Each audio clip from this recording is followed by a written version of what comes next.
Selamat berjumpa kembali Bapak Ibu, saudari-saudara umat beriman terkasih dalam Tuhan. Salam sehat berlimpah berkat. Selamat berhari Minggu pada Minggu Paskah kedua sekaligus menjadi Minggu Kerahiman Ilahi tanggal 7 April 2024. Saya Agus Cesar mengajak saudari-saudara merenungkan kutipan Injil Yohanes bab 20 ayat 19 sampai 31.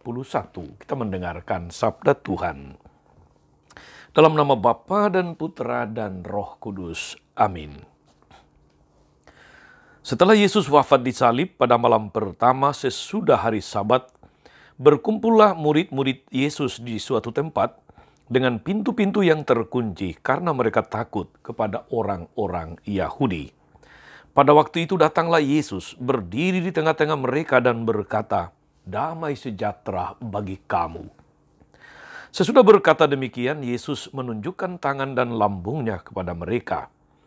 Murid-murid itu bersuka cita ketika mereka melihat Tuhan, maka kata Yesus sekali lagi, "Damai sejahtera bagi kamu.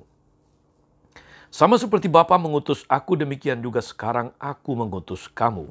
Dan sesudah berkata demikian, Yesus menghembusi mereka dan berkata, "Terimalah Roh Kudus. Jikalau kamu mengampuni dosa orang, dosanya diampuni. Dan jika kamu menyatakan dosa orang tetap ada, dosanya tetap ada."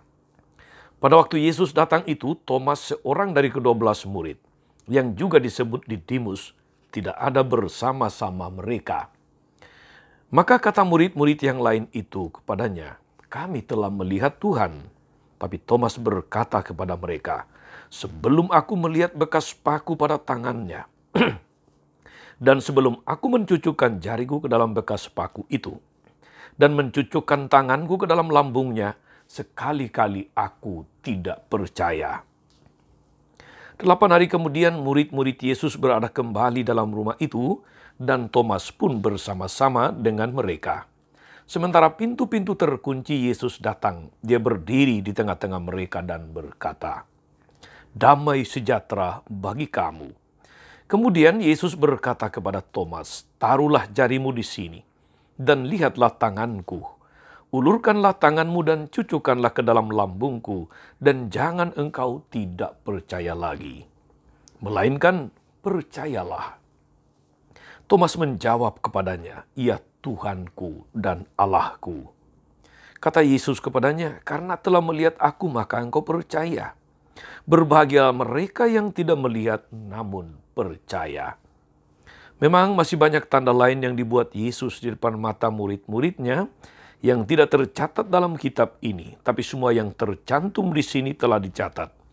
Supaya kamu percaya bahwa Yesuslah Mesias, Anak Allah, dan supaya oleh imanmu kamu memperoleh hidup dalam namanya. Demikianlah sabda Tuhan. Bapak, Ibu, Saudara-saudari umat beriman terkasih dalam Tuhan kita Yesus Kristus. Blaise Pascal, seorang ahli filsafat dari Prancis, dia pernah mengemukakan sebuah argumentasi yang mendorong orang untuk percaya kepada Allah.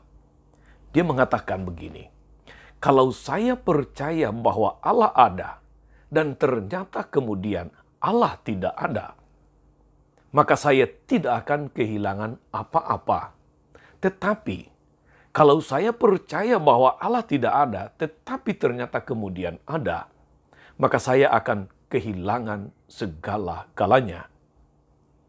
Apa yang mau dikatakan oleh Blaise Pascal, saudara-saudari, adalah bahwa percaya kepada Allah itu, beriman kepada Allah itu, walaupun kemudian ternyata misalnya Allah itu tidak ada. Tentu saja kita tidak akan rugi apapun. Tetapi kita akan kehilangan segala-galanya kalau kita tidak beriman kepada Allah dan ternyata bahwa kemudian Allah itu ada.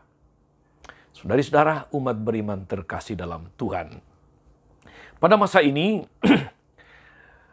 manusia, kita ini hidup dalam suatu masa yang sulit dibayangkan sebelumnya. kemajuan teknologi yang luar biasa telah membawa manusia kepada kepercayaan diri yang berlebihan. Dia menganggap bahwa segala persoalan di bumi ini pasti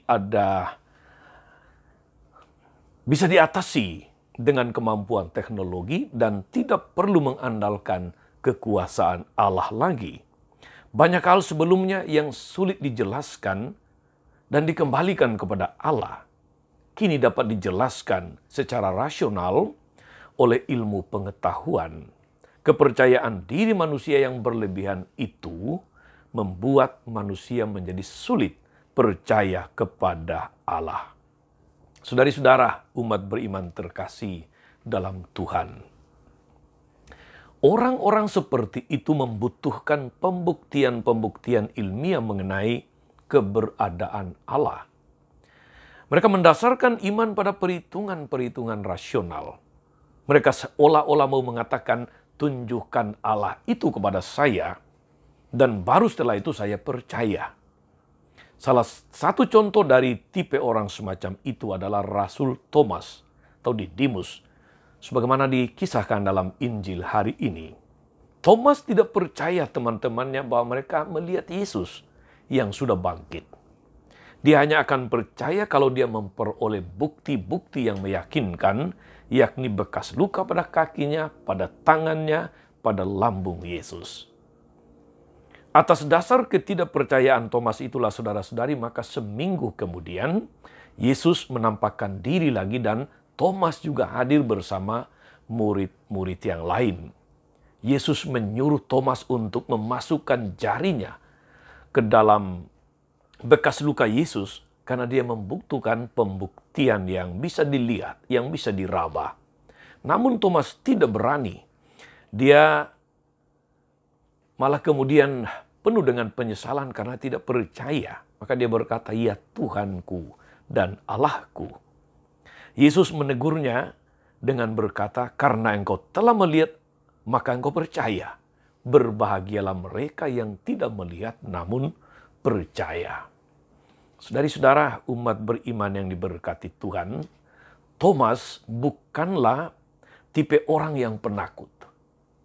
Dalam kenyataannya ketika Yesus mengajak murid-murid untuk pergi ke Betania setelah mendengar kematian Lazarus, Thomas berkata kepada teman-temannya, "Marilah kita pergi sehingga kita bisa mati bersama-sama dengan dia." Dia seorang pemberani.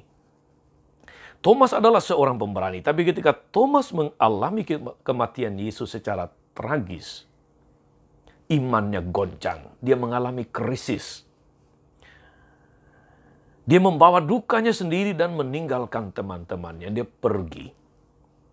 Dalam keadaan seperti itulah dia menjadi bimbang dan tidak percaya lagi.